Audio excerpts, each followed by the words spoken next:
नमस्कार, मैं हूं अशोक वर्मा।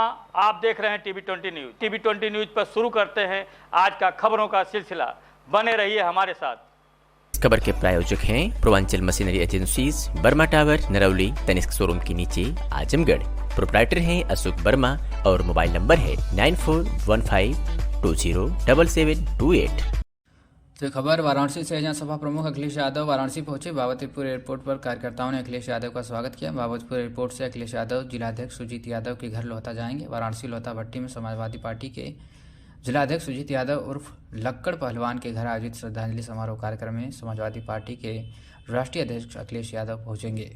मीडिया से बातचीत करते हुए क्या कुछ बोले हैं, आप सुनिए। एडमिशंस न मिले तो नौकरी कहाँ है। समाजवादी पार्टी ये संकल्प दिलाती है कि आने वाले समय में नौजवानों को सम्मान का रोजगार मिले, उस दिशा में काम करना होगा। और ये कॉन्स्टिट्यूंसी तो बीजेपी की 2 सरकारों का विकास दिखना चाहिए, 2 सरकारों का विकास।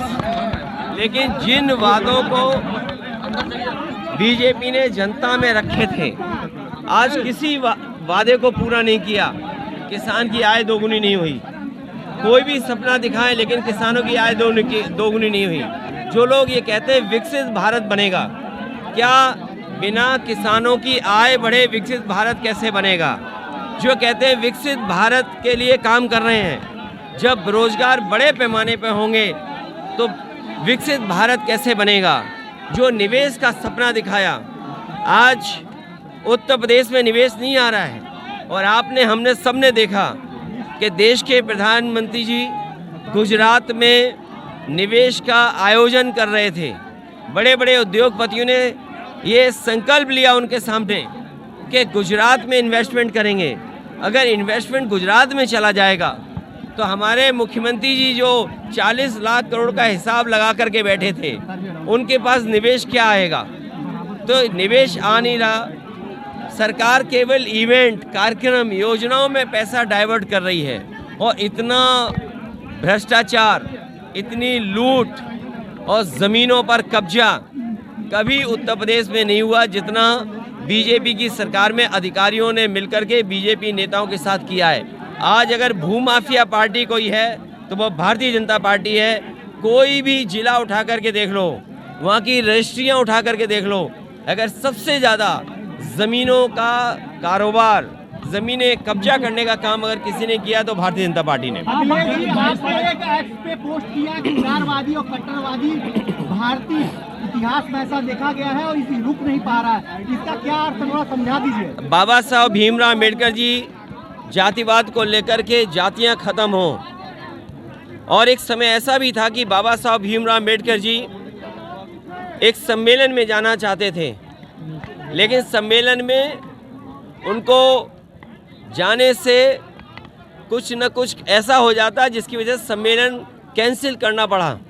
उसके बाद उन्होंने उसी भाषण को अपने ऐसे के रूप में एनिमुलेशन ऑफ कास्ट सबके सामने रखा। इसी तरह डॉक्टर राम मनोहर लोहिया पूरी ज़िंदगी भर इस बात का प्रयास करते रहे कि जाति खत्म हो, जातियां टूटें। और नेताजी से लेकर के जितने भी समाजवादी आंदोलन चले हैं, उन्होंने जातियां तोड़ने का काम किया या जातियां कैसे टूटे उस दिशा में काम किया। चाहे वो राजनारायण जी हों, चाहे कर्पूरी ठाकुर जी हों, या पुराने तमाम नेता जिनके हम नाम ले सकते हैं। लेकिन अभी भी समाज में जातियां नहीं खत्म हुई। जातियों का भेदभाव ये भारतीय जनता पार्टी ने बढ़ाया है और जानबूझ करके विपक्ष के लोगों को अपमानित करने के लिए तमाम तरह का प्रचार चलाते हैं। जो निमंत्रण देने का मामला है, निमंत्रण भगवान का कौन कैसे दे सकता है। भगवान तो जिसको बुलाते हैं वो अपने आप स्वयं चला जाता है।